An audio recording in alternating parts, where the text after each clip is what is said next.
राज्य 5 दिन हो गए, 3 तारीख को नतीजे आए, आज 7 तारीख और अभी तक 7 तारीख तक अभी भी एक भी चेहरा तीनों राज्यों में डिसाइड नहीं किया जा सका है। ये बहुत पशोपेश है, बड़े सारे चेहरे हैं या फाइट अंदरूनी इस पद पर बैठने की इतनी है कि बीजेपी तय नहीं कर पा रही। कारण क्या है? देखिए, ये फैसला प्रधानमंत्री नरेंद्र मोदी, गृह मंत्री अमित शाह, 2 व्यक्तियों तक सीमित है और उसमें संघ की राय। और मुझे नहीं लगता कि ये इसका पता किसी और को होगा अगर पार्टी के अध्यक्ष जेपी नड्डा को भी इसमें शामिल कर लिया जाए। और जो भी फैसला लिया गया होगा, मुझे लग रहा है कि ये चुनाव के नतीजे के बाद ही इन लोगों ने ले लिया होगा। लेकिन चूंकि 2024 का लोकसभा चुनाव है, 2 राज्यों में पार्टी को इतनी बड़ी जीत मिली है, राजस्थान में मार्जिनल विक्ट्री है मान लीजिए, तो इन राज्यों में बीजेपी लोकसभा में अपने एक्सट्रीम पर है। अगर आप राजस्थान, छत्तीसगढ़ और मध्य प्रदेश को देखेंगी तो सिर्फ 3 सीटें छोड़ के बाकी की सारी लोकसभा सीटें बीजेपी के पास हैं। अब उससे ज़्यादा सीटें जीतना तो मुमकिन नहीं है।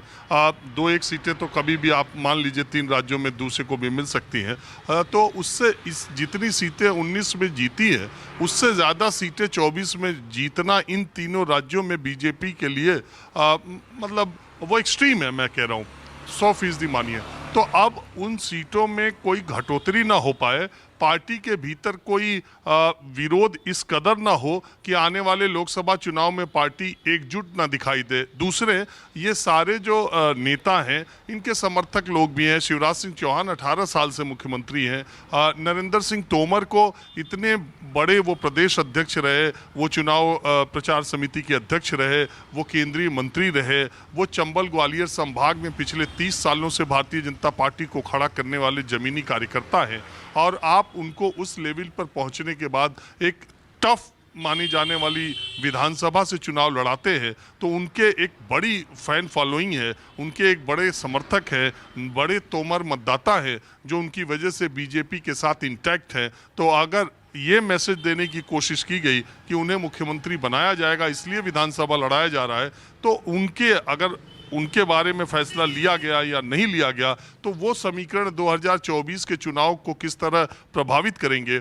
इसी तरह अगर आप प्रहलाद पटेल को देखें, वो उस इलाके के पटेल समुदाय के बहुत ही जबरदस्त नेता हैं और जमीनी कार्यकर्ता। आपको याद होगा बीच में वो पार्टी छोड़ के उमा भारती के साथ भी चले गए थे। वो सांसद रहे, अलग अलग इलाकों से सांसद रहे। वहाँ जहाँ से इस बार उनको विधायक लड़ाया गया, उनके भाई का टिकट काट करके उनको दिया गया। तो मैसेज ये गया नरसिंहपुर में कि प्रहलाद पटेल सीएम के प्रोबेबल कैंडिडेट हो सकते हैं।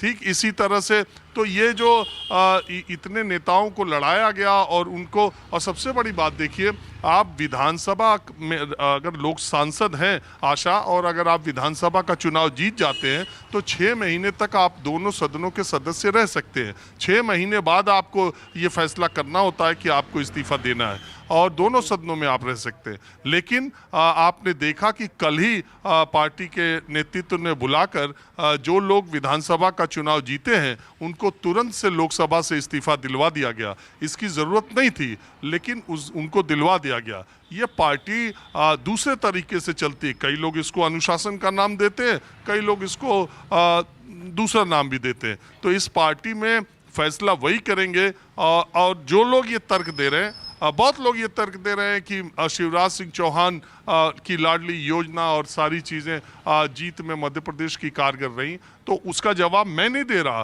कैलाश विजयवर्गीय ने खुद ही ये जवाब दिया है। और कैलाश विजयवर्गीय का मैंने आपको जिक्र करना भूल गया, मालवा के इतने बड़े नेता, कद्दावर नेता हैं, उनको भी टफ सीट से लड़ाया गया तो मैसेज यही गया कि जीते तो वो मुख्यमंत्री बनेंगे। और वो उन्होंने अपने चुनाव प्रचार के दौरान भी कहा कि यहीं से आपका काम भोपाल से होगा।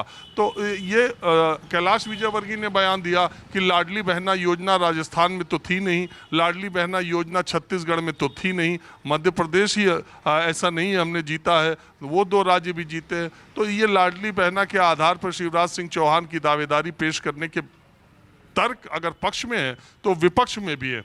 देखिए, पूरे राजस्थान में, पूरे मध्य प्रदेश में, पूरे छत्तीसगढ़ में प्रधानमंत्री नरेंद्र मोदी, गृह मंत्री अमित शाह या जेपी नड्डा ने किसी चेहरे को आगे करके पार्टी ने चुनाव नहीं लड़ा, उसके बावजूद इतनी सीटें आई हैं, तो ये नहीं कहा जा सकता कि जो पहले मुख्यमंत्री रहे उनका दावा ही पुख्ता है। हाँ, ये बात जरूर है कि दो मुख्यमंत्री, दो राज्यों के मुख्यमंत्रियों, पूर्व मुख्यमंत्रियों की तरह वसुंधरा राजे अभी दिखाई नहीं दे रही हैं। उन्होंने अपना शक्ति प्रदर्शन किया और दिखाया और डिनर पर विधायकों को बुलाया, इसीलिए मुझे लगता है कि और किसी को तो दिल्ली नहीं बुलाया गया, वसुंधरा राजे को दिल्ली तलब किया गया है। तो इस बारे में कोई अनुमान लगाना कि कौन मुख्यमंत्री बनेगा कौन नहीं, ये एक दो लोगों के सिवा इस धरती पर मुझे नहीं मालूम कि किसी और को पता होगा। अगर संघ प्रमुख को हो तो हो।